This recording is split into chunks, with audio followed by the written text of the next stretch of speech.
Azerbaycanlı bir abimiz geldi. Merhaba. Merhabalar. İlk hedef Kazakistan sınırı, değil mi? Evet. Önce Lukoil benzinliğe. Evet, 10 Evet. Temmuz Perşembe. Bugün yola çıkalı bir hafta oldu. Ve Levent abinin 61 mi? 60. doğum günü. 60. doğum günü. Kutlu olsun abi. Şimdiden böyle bir lafla kutlayalım akşam. Hazırlıkları yaptık. Parti. Havai fişekler, her şey hazır. Havai fişekler. Alkol su gibi Otelimiz, akacak. pardon, otelimiz Ekstra. Otel ekstraymış abi. tren istasyonu. Sağ mı buradan? Tabii. Mecburen. Evet, Okey. kayıttayız. Elista yazıyor üstte. Altta da Volgograd yazıyor. Atrav yazmıyor aga. Tamam, çık sen abi. Bir daha sağ yapacağız herhalde bir yerden değil mi? Bayağı bir uzun süre sonra. Emin misin? Evet, Tamam. levha göreceksin zaten. Sen yazıları okumaya çalış sadece, bulabildin. Ah, güneş kremi İyi sürmedik. Astrahan'dan yavaş yavaş yola çıkıyoruz.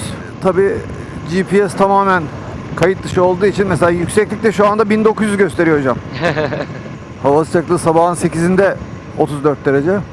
Astrahan'ın en meşhur şeylerinden birisi de karpuzuymuş. Ve karpuz festivali oluyormuş. Ayşen Gurudayı da Ayşen buradaydı evet. burada hürmetle. Görgüsüzler filmi. Abi bir haritaya baksak mı ya? Biz nehrin karşısında mıyız ya? Yok yanlış gösteriyor herhalde beni. Atrav düz diyor. Evet. Evet, şu anda Atrahan'ın bir 25-30 kilometre dışına çıktık. Astrahan'ın delta burada tabii yayıldığı için iyice her taraf su, her taraf yeşillik. Ne burası? Oynar Köprü, Seyyar Köprü. Dıva. 180 mi abi? Evet, 90 demir, 90, Tamam. 90, 180. Evet, Astrahan'dan yani Rusya'dan giderken Kazakistan'a doğru böyle bir yüzer köprüden geçiyorsunuz. Bunun değişmemesi çok güzel.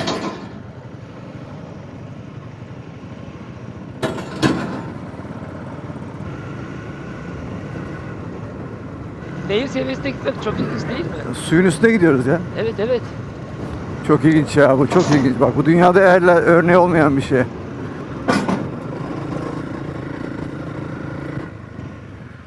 Evet, biraz önce yüzen köprüden geçtik. Köprüden geçince ne bir işaret ne bir yön levhası, hiçbir şey yoktu. Ama bütün arabalar sağa gidiyordu. Doğu da o taraftı. Herhalde orasıdır diye yürüdük. Değilmiş.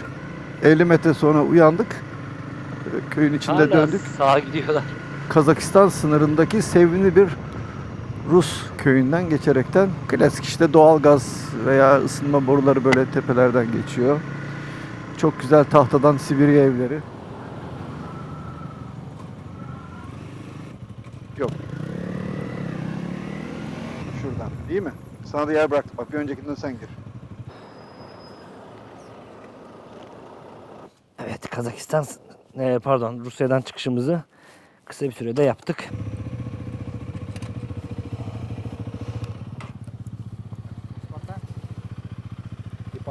Pasport. Spasiba. Tajen. Tajan closed. Closed Tajan. Spasiba.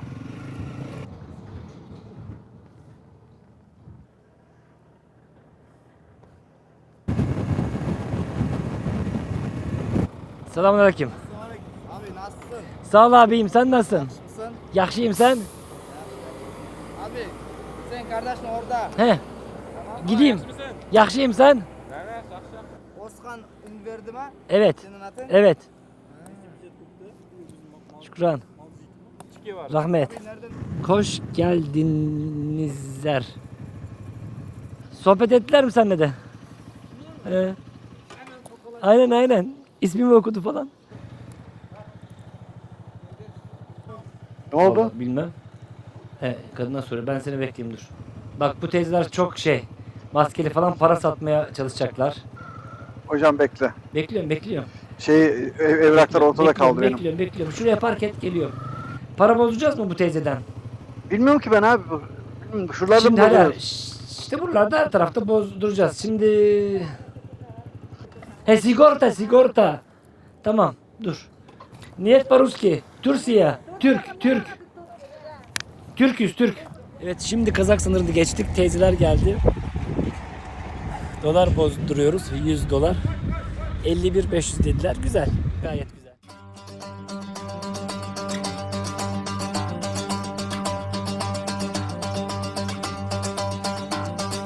Kara kız avılına kelgende, kurtulduğun kar yerge tüskende. Domburamda alarman, yürek sazın şalarman, kaygırganda yaşayıpan.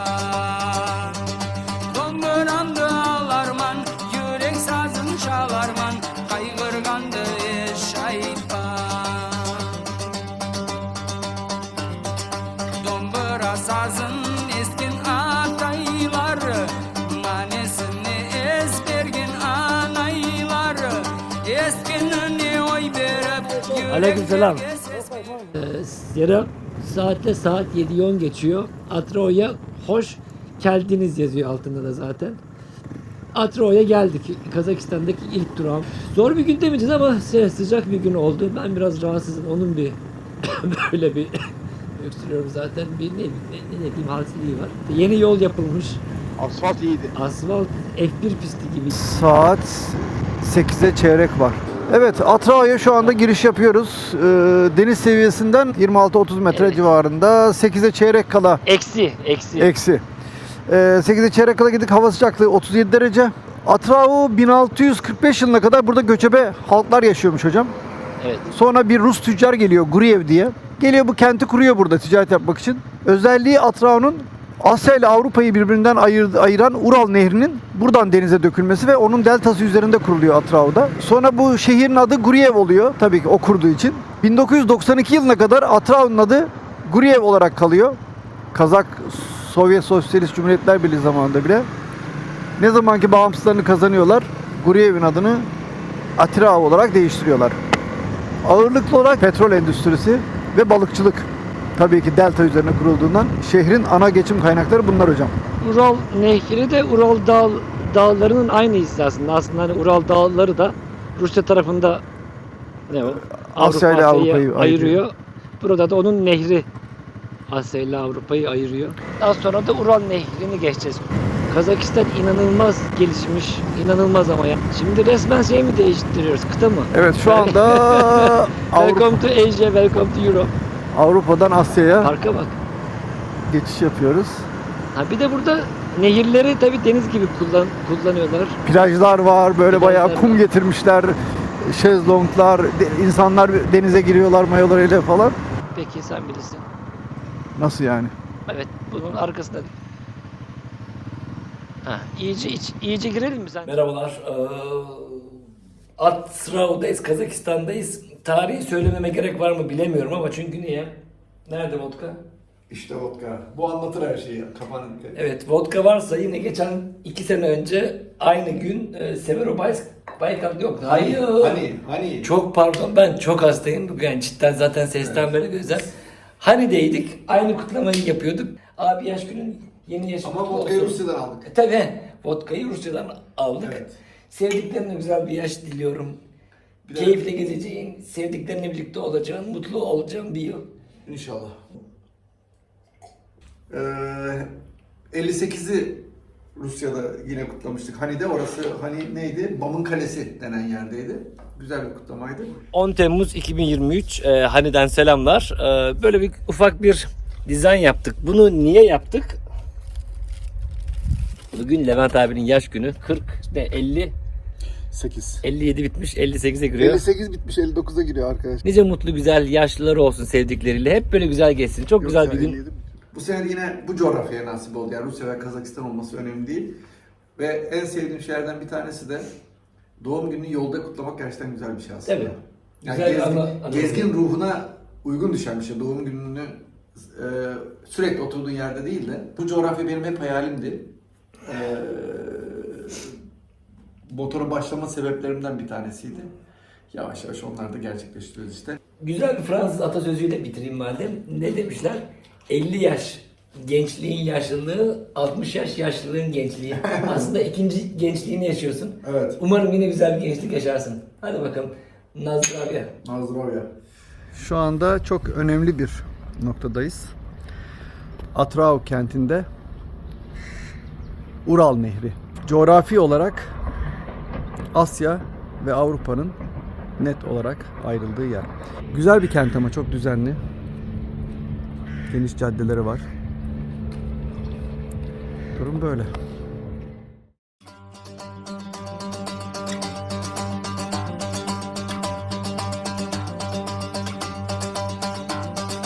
Kara kız avılına kelgende, Kurtulduğun kar yerge tüskende. Domburamda alarman, yürek sazın şalarman, kaygırganda yaşayıpan. Domburamda alarman, yürek sazın şalarman, kaygırganda yaşayıpan.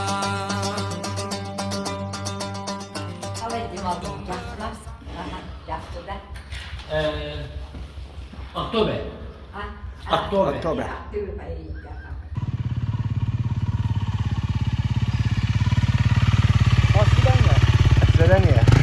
Evet, şu anda Özsanda Otel'den çıkıyor. Otelimiz buydu. Bugün 11 Temmuz. Pazar mı, cumartesi mi? Vallahi işte bakayım hemen şuradan. Saturday, cumartesi. Saat 9.26. Yükseklik şu anda Eksi 18. Aktobe'ye doğru biraz yol alacağız. Gidebildiğimiz kadar yolu biraz almaya çalışacağız ki yarın akşam Aktobe'ye varalım diye.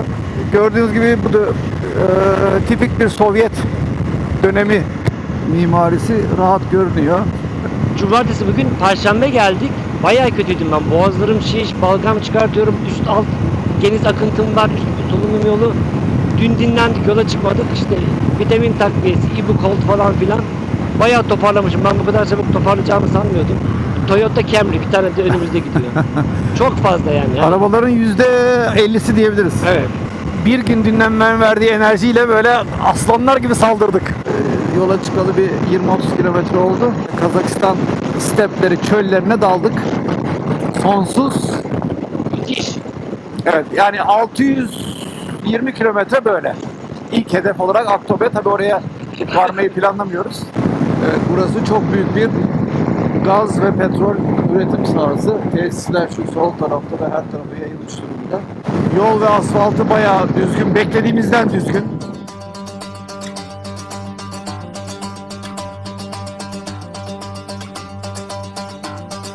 Kara kız avılına kelgende, Kurtulduğun kar yerge tüskende.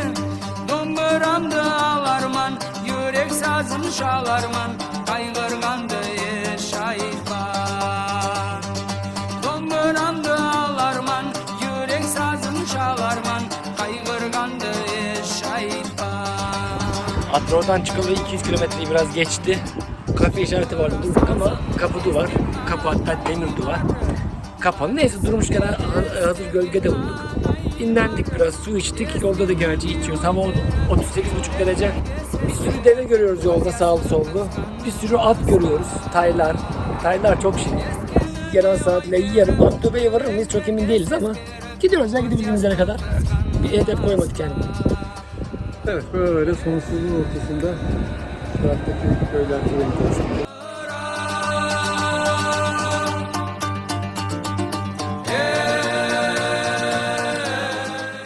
Biraz önce burada biz mola tam giyiniyorduk yola çıkmak için.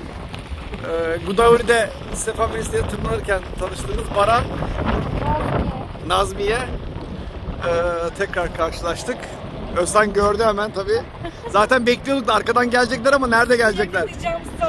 Evet. Biz de bizi geçmiş olsun. Nasıl oldu? Daha iyiyim ya, çok daha iyiyim bugün. Çok daha iyiyim. Hocam Biz de bizi yakalayacağınızı düşündük çünkü 90'la gidiyoruz tırtıklı bu yolda. çok sıkıcı ya. Yok ya çöl yolu var. Çok güzel. Atlar ve develer çok Çok güzeldi. Müzik dinliyorum, o podcast dinliyordu. Benim onu böyle yapar. Podcast.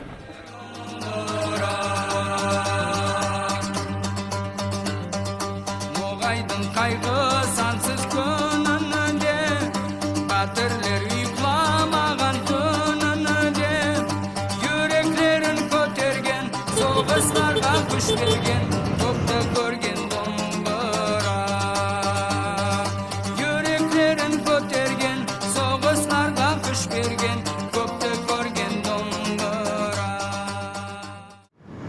Evet, yemeğimizi de yedik.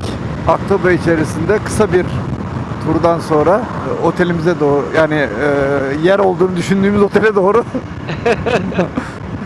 Bir öncekinde otel yoktu. Yani gittik. oteli yerinde bulamadık. Ondan sonra otel adresi diye görünen yerde kapıyı açtı Özsan. İçeri girdi. Bir tane 70-80 yaşında bir amca, genç insanlar, kadın, oğlu falan hep beraber pilavla etin başına oturmuşlar. Hapur hapur böyle koca Böyle bir şaşırdılar. Ne oluyor falan. Girdik böyle. Elde telefon, otel genç çocuklar da vardı. Tabii işte Kazak Türkçesiyle anlaştık. Burası otel mi dedik? Evet. Değilmiş. Tamam dedik ki o zaman çıktık motorların başına. Başka otel bulduk. Bulurken de güzel bir dönercide şiş yedik. Şaşlık yedik. İşte şimdi yeni otelimize gideceğiz. Oradan kayda devam ederiz. Aktobe'den herkese iyi akşamlar. Yerel saat 11.24. Cumartesi 2025. Evet, saat 10 gibi Aktobe'ye vardık Atrao'dan çıkıp 620 kilometreyle sanırım en uzun sürüşlerimizden birini yaptık. Yol çok güzel, boş ve yeni yapılmış oldu. Çoğu yol Google bizim GPS haritasında yoktu. Bayağı güzel geldi. Atrao'da, Aktobe'de büyük kentler. Tabii Kazakistan'ın genel nüfusu az olduğu için aslında burası 300 bin ama Kazakistan için büyük bir kent. Güzel bir sürüşle yolda 2-3 kere durduk, yemek yedik, benzin aldık. Arkamızda gördüğünüz heykel ise Levent abi size onu anlatacak. Buyurun. Evet. Ebul Hayır Han'ın heykeli milli Kazak kahramanı 1643 doğumlu 1718'de 1748 mi 58 yıllar arasında 40 sene hüküm sürmüş. Aktöbe'de Aktepe şehrin ilk kurulduğu tepenin adından, hani orası Aktepe'ymiş. Oradan geliyormuş adı. Abi de bugün öğrendiğimiz kelimeyi söyleyelim. Akyol. Ben daha önce duymuştum. Akyol olsun. Hani iyi yolların, iyi seyahatlerin olsun. Ak işte temizliği sembolize ediyor buralarda en azından. Güzel de bir Sovyet zamanından kalma otelde yer bulduk. Neydi adı? Aktobe. Doğru. Otelin de adı Tertemiz çarşaflar, her şey pırıl pırıl. Rus temizliği ya.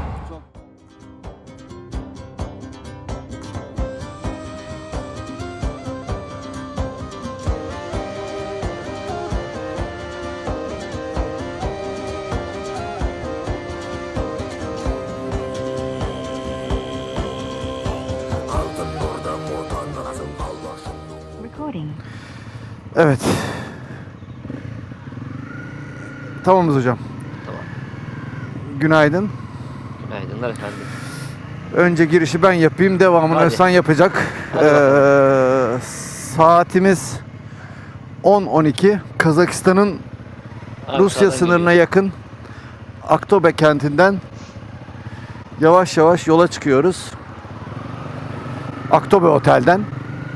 3 yıldız. 3 yıldız. Onun detaylarını Özhan verecek şimdi. Saat şu anda 10:12. Yükseklik yaklaşık olarak 80 ile 200 arası. Sıcaklık 28 derece. Dün akşam buralarda biraz yürüyüş yaptık. Geniş Sovyet dönemi caddeleri, arkamızda işte güzel binalar vardı. Evet Özhan, biraz oteli ve şehri biraz anlat Tabii. bakalım bize. Otel 1960'lar falan herhalde, Sovyet mimarisi. Çok güzel aslında, hala çok güzel. Çok temiz. Çok temiz. Tek handikapı sanırım, yani öyle düşündük. Buralar çok soğuk kışın. Mimarlar kışın güneş girsin diye bir cepheyi tamamen doğuya yapmış. İnanılmaz sıcak. Gece de sıcak. Sıcağı emmiş duvarlar. Gece salınım yapıyor sıcaktan. Öyle böyle sıcak değil yani. Bilinili çok güzel bir kahvaltı oldu. Sonra şey de çok ilginçti. Otelin otoparkı yok. Dışarıda bir otoparkla anlaşmışlar. Yakın 100-150 metre ama 2-3 ara dönüp giriyorsunuz. Kadın dedi ki park edecek misiniz? Evet, 350 manat, yaklaşık 80 cent Evet, falan. 80. Biz parayı verdik. A4 kağıdına printerden çıktı aldı, imzaladı, kaşeledi. Dedi bunu otoparktaki adama verin. Hani Sovyet döneminin o bürokrasisi. Kahvaltı? Kahvaltı sabahleyin aynı şekilde yine imzalı kaşeli. kağıt. Çok güzel ya, çok güzel. Her şey kayıt altında yani. Kaşe mi kaldı abi? QR kod falan var artık ya. Bir yandan da çok modernler. Mesela ödemeyi de telefondan QR kodla yapıyorlar her yerde. Evet, şimdi yavaş yavaş şehirden çıkıyoruz. Artık güneye doğru ineceğiz.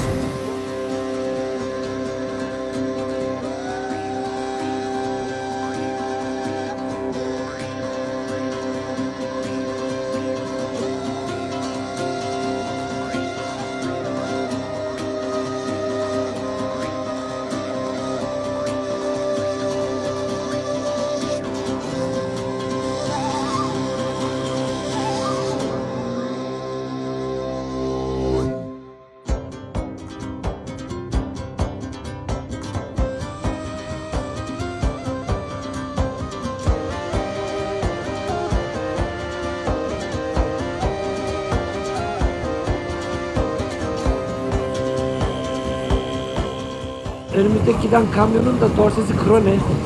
Koronun kulakları çınlasın.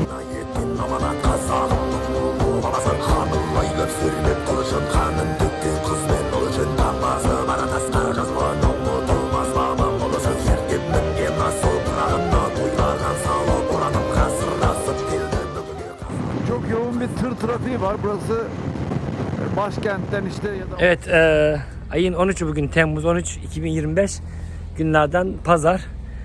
Kazakistan büyük bir coğrafya tabi. Git bazen bir yere ulaşamıyorsun. Yani büyük şehirler arası zaten uzak da. Aktobe'den sonra da adam akıllı yer yok zaten. Ta işte aşağılara, Türkistan'a kadar falan. Ama yol üstünde bunların konak, bizim otel dediğimiz, aslında konak Türkçe. Bizim de konak dememiz lazım. Şöyle yüzümü de güneşe döneyim. Konaklar var, işte restoran. Su yok doğal olarak çünkü Kazakistan büyük bir yer. Her tarafa sıvı tesisat çekemezsiniz. İşte taşıma su falan. Velhasıl gelen sadece yatacak yer var. Biz de öyle bir yer bulduk. Motorları önüne park ettik.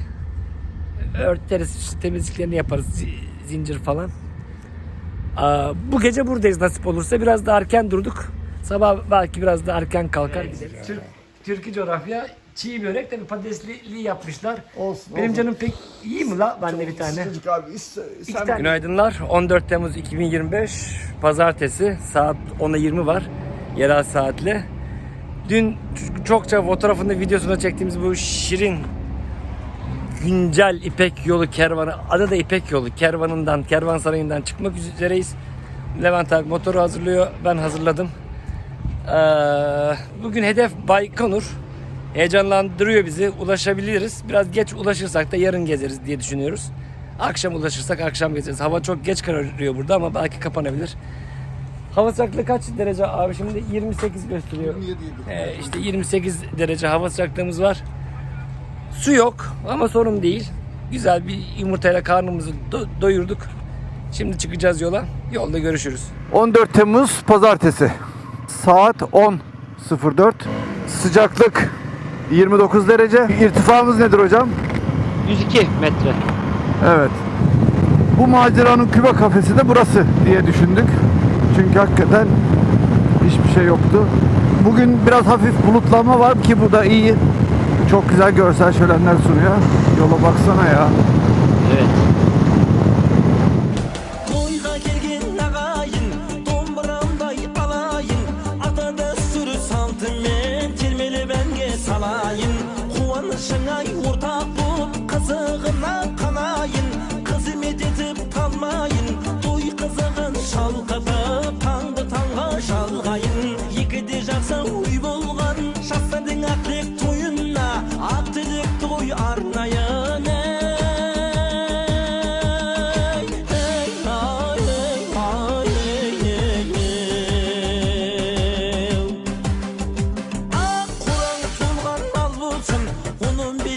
Can bulsun, kunde kızık toyduman, ülürümde em bolsun.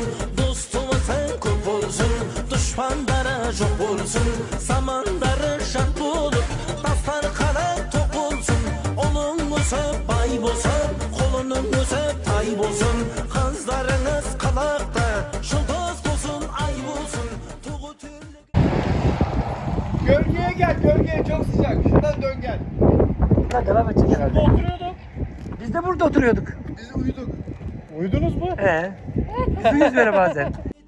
Kalmayın, toy kızığın şalkatıp tаңды таңға şalgayın. Yekide жақсы uy bolgan, şahsadың aklek toyuna, ақ тілекті қой арнайын.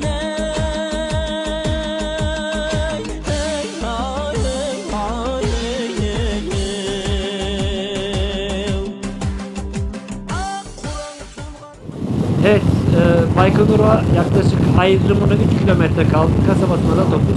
Kasabası sağdan. Şurası olabilir, çok emin değilim. Sol tarafa artık uzay üssü. Baykonur uzay üssünün çok yakınındayız artık. Bundan sonra herhalde geçirmeyecekler. Bilemiyorum. Var mı daha geçiş? Yok. Son. Son değil mi? Şurada bariyerler var ama. Böyle bir zaten işte orada Baykonur yazıyor, böyle bir simgesel anıt. Motoru şuraya koyayım mı? Soyuz. Tabii önüne çekelim. Soyuz roketi. Vay be. Bence motorları dik yapalım aga. Road to Stars. Evet, Baykonur uzay üstüne geldik. Şurada yazıyor solda, parmağımla göstermeyeyim. Kozmodrom deniyor. Burada Rusya'nın zaman içinde yaptığı roketler. En soldaki Proton roketi, şuradaki Zenit roketi. Bu da ilk çıkan roket Soyuz roketi şu. İlk uzaya çıkan. Hala da onunla da kullanılıyordu ama şimdi artık hala kullanılıyor bildiğim kadarıyla. Bu da esas en mühimi bu esas bu. İlk uzaya çıkan Soyuz.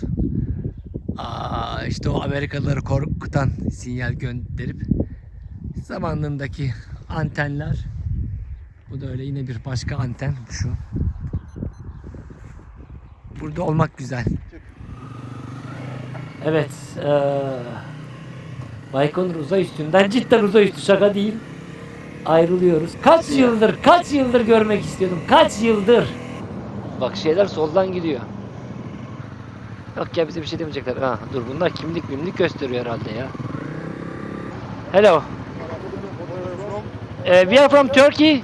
We just came to visit by... Yes, Turkey. Niyet. Okey. Go back. Okey. Anlaşıldı. Dön abi. Çok ilginç. İşte kapalı şehir bu oluyor. Bomba. Yani adamda ne bir gülümseme.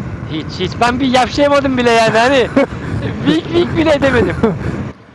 Yemek istiyor musun sen kavun karpuz? Yok. O zaman benzinciye gidiyorum. Evet, insanlığın ilk kez uzaya çıktığı yerdeki zaten bir tane var. Otel. Sanırım 1940'tan falan kalmış. Çok ilginç geldi bize. Evet, bu da kalacağımız oda bu gece. 15.000 tenge, yaklaşık 30 dolar veriyoruz. 2 kişiye. Anlatırız daha sonra. Evet, Baykonur'a sokmayınca, kapıdan postalanınca hemen yanındaki köy neydi adı? Turyapa mı? Turyapa herhalde. Tam yani o köy, oraya geldik. Zaten içeler. Orada bir konak bulduk. Teyzeler arkada. İşte motorları şimdi bıraktık. Açık bırakacağız ki zincirleri bir gereceğiz. Şimdi bir lokanta bakalım. Çok açız. Kafe, bir yemek yiyelim. Sonrasında devam ederiz.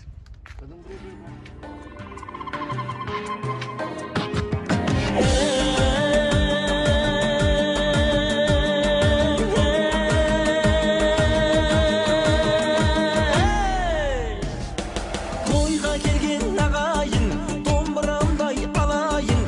Ata döstürü saltın men, kelmeli benge salayın. Kuvanışına ortak bulup, kızığına kanayın.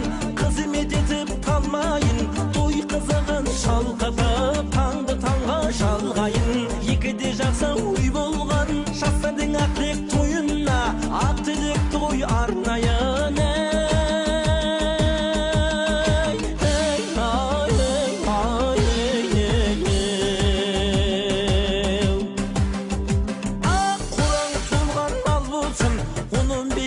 Can bulsun, kunde kazık toyduman, ülürümde em bolsun.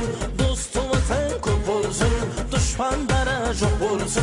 Samanları şart bulup, taslar kara tok olsun. Olun söp bay bolsun, kolunun söp tay bolsun. Kızlarınız kalakta, şıldoz bolsun, ay bolsun. Tuğu türlügün Tarihe baktın mı? 15 Temmuz bugün ha. Hadi yürü bakalım. Evet. Hava sıcaklığı 31 derece. Yükseklik 170, saat 9:11. Dünyanın en yüksek teknolojilerinin olduğu, şu anda görüyorsunuz her tarafı. Uzay üssünün olduğu yerden yavaş yavaş yola çıkıyoruz. Dün akşam hakikaten uzun bir sürüşten sonra ulaştık buraya, fakat görevliler nazikçe, yukarıda bir maketlerin olduğu yer vardı, oraya gezdik ama asıl Baykonur, bu müzelerin, anıtların, otellerin, resmen Moskova'ya eşdeğer bir hayatın sürdüğü bir kasaba vardı. Oraya bizi nazikçe kapıdan şuradan dedi, geri dönün lütfen. Ondan sonra bir kafeye gittik. Orada bir Türkçe konuşan bir teyzem vardı. Komşusu Türkmüş Almatı'da. Evet. Bizi güzelce kafe kapandığı halde güzel yedirdi, içirdi, doyurdu. Sonra da burada Türkoloji okumuş. Burada da öğretmenlik yapan, Türkiye'de de bulunmuş Banu isminde bir kızla karşılaştık. Orası zaten yürüyüş yolu. Şurada duralım ya. Yok, giremeyiz. Evet. Çölün ortasında Korkut Atay'ı anan bir kompleks.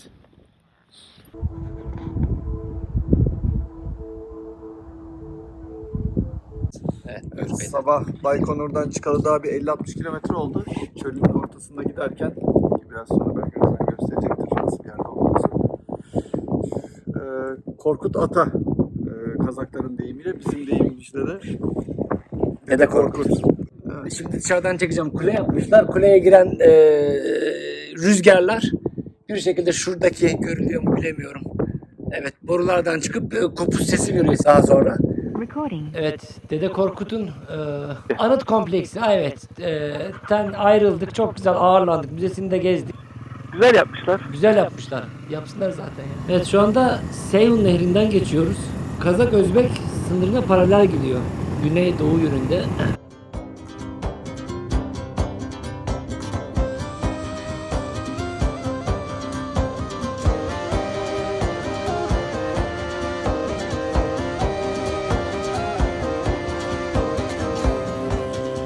Evet, Türkistan'a giriş yapıyoruz şu anda. Ana yoldan ayrıldık, Şimkent yolundan. Zaten Türkistan'a şöyle bir 20 kilometre kalınca her taraf bir yeşillendi. Çarlık Rusyası döneminde de eyalet olarak burası Türkistan eyaleti diye geçiyor. Tabi o zaman bu devletler ayrılmamış durumda. Özbek, Kırgız, bunların hepsine birden Türkistan eyaletinin Türkler, Türkiye Cumhuriyeti olarak değerlendiriyor herhalde. Daha sonra Sovyet Sosyalist Cumhuriyetler Birliği kurulduktan sonra ulusların kendi kaderini tayin hakkı Özbeklere Özbek Sovyet Sosyalist Cumhuriyet Birliği, Kazaklara Kazak Sovyet Sosyalist, Kırgızlar önce Özbeklerin içinde, sonra ayrılıyor onlar da. Ve tabii ki Tacikistan Sovyet Sosyalist, hepsi ayrı bir Sovyet Sosyalist Cumhuriyeti oluyor. Arkadaş, İstanbul! Evet, herkes İstanbul'u bildiği için Yani şimdi Özlem evet. neredensiniz diyenlere İstanbul deyip geçiyor. Geçmiş olsun. Geçmiş olsun. 526 kilometre sürmüşüz. 9 saat 39 dakikadır da yoldayız. İyi geceler diyelim artık çünkü saat burada yerel saat 10. Türkistan'dan herkese iyi geceler. Hacı Ahmet Yesevi'nin türbesine geldik. Arkamızda uzun bir gündü, zorlu bir sürüştü. 520 kilometre. Çok güzel bir kompleks yapmışlar. Kendisinde türbesi arkada. Çok kısa özetlersek artık çok geç, çok da yorgunuz.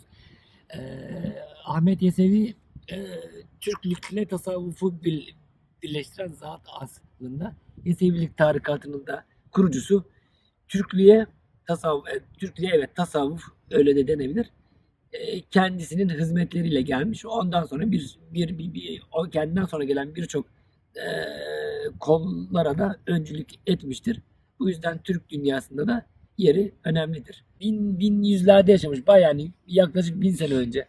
Evet. Buyurun. Belki de bu coğrafyaya Müslümanlık geldikten hemen. Çünkü Evet, Müslümanlık evet, buralara yaklaşık evet. 1000 yıllarında geliyor. Aynen öyle. Türk dünyasının başkenti diye de geçiyor Türkistan. Resmi olmasa da de facto olarak Türk Birliği tarafından, örgütü tarafından Türk dünyasının başkenti olarak tanınıyor. Hakikaten merkezi bilhassa çok güzel, bizim çok hoşumuza gitti. Diğer Kazakistan, bizim gördüğümüz en azından Kazakistan şehirlerine benzemiyor. Biraz da Özbek havası yok değil. Kendimizi biraz da Özbekistan'da gibi Özbekistan'da hissediyoruz hep.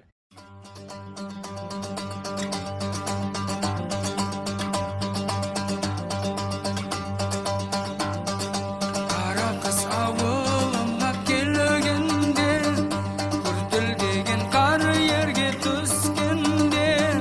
Domburamdı alarman, yürek sazım şalarman, kaygırgandı yaşayıpan. Domburamdı alarman, yürek sazım şalarman, kaygırgandı yaşayıpan. Dombura sazın eskin ataylar, manesini esbergin anaylar.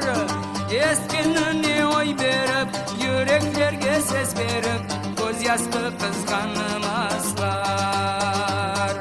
Eskinini oy verip, yüreklerge ses verip, göz yastı kızganmazlar.